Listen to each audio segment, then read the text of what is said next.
me just begin? You ready? Okay. Okay, hey MMO Attackers, Reina Scully here with Jeremy Monroe of Wargaming.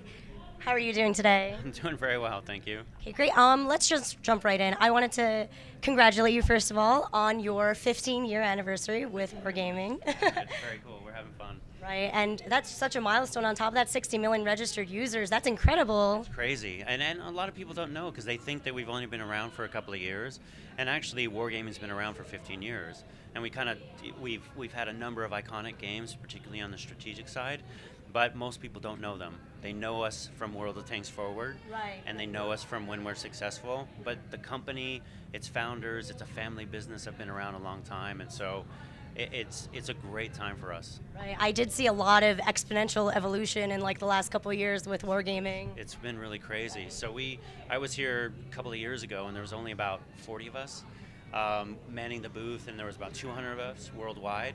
Now there's 1,600 of us. Now there's 14 offices, and we're opening offices all over the place. We just opened an office in Japan. Really, in Japan? Yeah. That's phenomenal. Maybe I'll check it out when I go there in September. Tokyo Game Show. Really? Yeah. Oh my goodness, I really might check it out. Yeah. That's awesome. Okay, great. Okay, let's jump right into World of Tanks. It's jumping onto the Xbox 360 now. Can you give us a little detail on that? Absolutely. So finally, this really world phenomenon in the free-to-play space, now what we're calling free-to-win space, is coming to Xbox. It's coming to Microsoft. It's coming to the Xbox Live community. It's coming to that really dedicated, competitive gaming space. And it's not a port. It's built specifically for the Xbox. It's going to have all of the amazing pieces of World of Tanks that everybody loves. That's the authenticity. That's the we joke around the megatons of steel and tanks. Every tank that you know and love for that era is going to be in there. It's going to be fast-paced, it's going to be action-oriented, and of course it's going to be competitive. It's PvP. Like, So- it's definitely going to reach a way, way wider range of audience with that. Yeah, I think so. I mean, you know that Xbox community. They like to compete. They obviously are avid gamers, and this is a perfect game for that group. That's excellent. Thank you so much. You did just briefly mention the free-to-win model. I did. It's very interesting. Can you give us a little detail on that? Sure. So we at Wargaming, obviously we believe very strongly in the concept of free to play. The concept of free to play is about respect for gamers. It's about respect for their time, and it's about allowing them to choose how to play when they want to play, all the way down to choosing which games they want to play. Because true free to play is that you can play it, and you can play it all the way through without having to pay. And so that's what our games are about. But there's a piece of free to play that is also kind of bogged down with some baggage about, yeah, free to play is pay to win, or free to play is where failed games go to die, or free to play is low quality, or their international imports.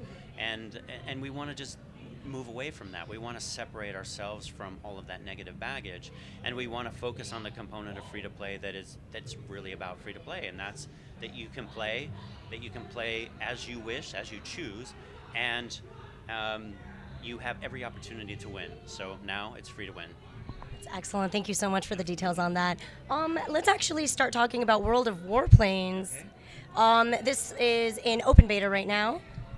It's moving into open beta very soon. So open beta actually starts on July 2nd. July 2nd. Yeah, so right now we're in a closed beta, and really looking forward to bringing that game to more people. So we've got a pretty vibrant closed beta group. Actually, if you were to go online right now, you see close to about 3,000 people engaging in the game simultaneously, and we've just added a couple of new maps. We're looking at refinements in the flight model and the controls, because we're trying to find that nice balance between not wanting to be a sim, because a sim can kind of be a little bit intimidating for people who don't play sims, but we also don't want to go too heavy on the action side, because we want to keep that authenticity component. And so we're still striking that balance, but we're adding a ton of new planes. We're adding crew skills. We're adding consumables. We're adding 2 new maps, and so definitely full on as far as expanding that world, that environment, and adding more testers to the space. It's going really well. It's captivating. So all of what you just mentioned would be available in the open beta? Yes. Excellent. Okay, great. Let's see. How would you say that World of Warplanes differs from World of Tanks? Well, there's certainly a lot more similarities than there are differences. So if you think about what what Wargaming's games are about. They're about 15 on 15. They're about PvP. They're about historical relevancy. They're about their authenticity to the era. So you're going to find all these planes that a lot of them did fly, a lot of them did see combat, but a lot of them didn't. Some of them were only designed, some of them only were concepted, but all of those planes get brought to life in World of Warplanes. And some pretty funky ones, like there's ones that look like flying saucers, or they have inverted wings, or things that you would never think that could actually fly, and they were built, or they were tested, or they were designed, and they actually get to fly in World of Warplanes. So a lot of the similarities that you're used to as far as the historical stuff and as far as the competition and the PvP and things like that.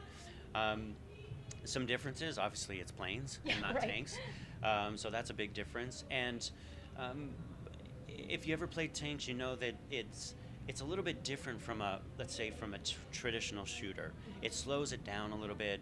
There's a little bit more tactics. There's a heavy reliance on team play, and there's a heavy reliance on just, let's say, tactical maneuvering.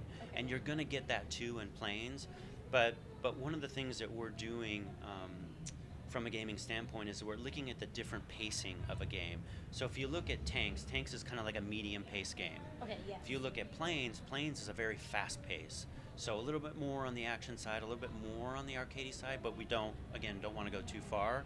And then when we get to World of Warships, which you're going to see later, now you're talking about a slow, very strategic paced game that is looking at making lots of different decisions simultaneously. So that's a big difference that you're going to find between the three games. There's pacing. There's obviously the other difference is land, sea, and air. So we've got land covered with tanks, air with planes, and then we're going to have sea with World of Warships. Right. So we're trying to cover our bases on all fronts. That's excellent. Do you maybe have a plane of choice that you like particularly? That's a very good question. I think right now I'm very much warmed up to the Spitfire, because there's been a lot of activity in the news about Spitfires. They're iconic to that era, and there's been some interesting historical preservation activities going on out there, and so Spitfires are kind of at top of mind. Yeah. But if I talk to Jamie, who's our resident flyer, Corsairs are obviously a big one. What else is out there? That's Mustang. Excuse me, I should know that one. Flying is not my thing, but yeah.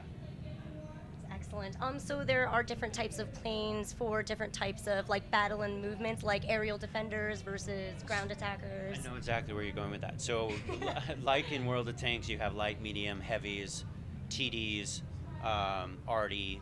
TD is tank destroyer, and then artillery. So in planes, you actually have three different. And then, are we still doing the specialty class? So there's three main ones. You have bombers, you have light fighters, and then you have ground attack type planes. And then each nation is going to kind of have a specialty class. And those are still being worked out, but similar to the tank types, you have plane types that are good at certain things. So the light fighters, obviously more nimble, a lot quicker, better dogfighters, don't have a lot of armor, so to speak, not going to be able to take a lot of punishment, but they are going to be able to get away. Bombers are going to have a situation where this is another difference that you find in planes to tanks, is you actually are going to have some PvE components. You're going to have ground targets that are strategically located throughout the map.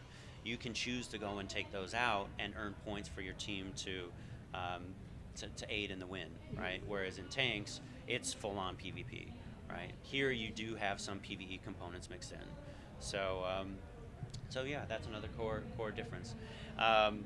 What else? Actually, you did briefly mention World of Warships a little bit earlier. I heard that there is a little bit of integration between all three of the games. Is this true?